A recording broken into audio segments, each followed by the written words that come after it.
The Korean government held a second public hearing Friday ahead of new negotiations with the United States about the two countries' free trade agreement.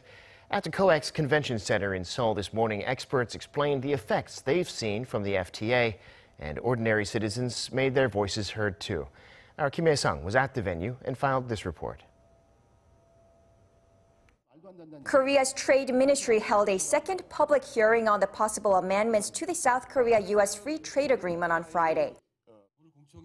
After the first public hearing last month, we held constructive meetings with the representatives from the manufacturing and agricultural sector to better reflect their opinion on the Korea-U.S. FTA.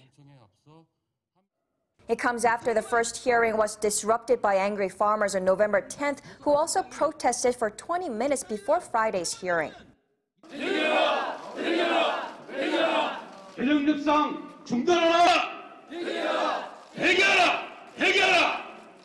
Before the 15-member panel meeting got underway in earnest, trade experts unveiled their economic feasibility studies.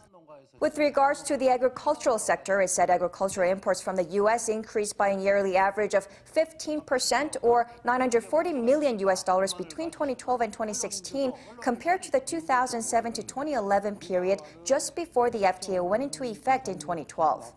The report also said U.S. beef imports have surged 124% since the FTA took effect, accounting for near half of Korea's beef market as of September 2017.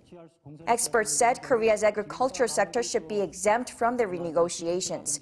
As for the manufacturing sector, Korea's exports to the U.S. saw a surplus mostly from the automobile sector, while steel and petrochemical exports dropped. Korea's manufacturing trade surplus is not because of lower tariffs from the FTA, but mainly due to the U.S.'s lack of competitiveness in its machinery and automobile exports to Korea, as evidenced by the lower technological specialization index in those goods.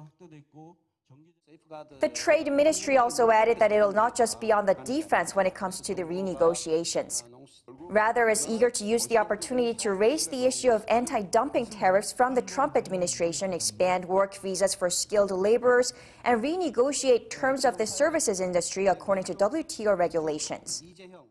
Public hearing has now come to an end. Now the Trade Ministry will finalize its process of gathering public opinion, draft its Korea-U.S. FTA renegotiation strategy, and report it to the National Assembly this month, all part of the legal procedures to start a possible renegotiation with the U.S. Kim Hyesung, Arirang News.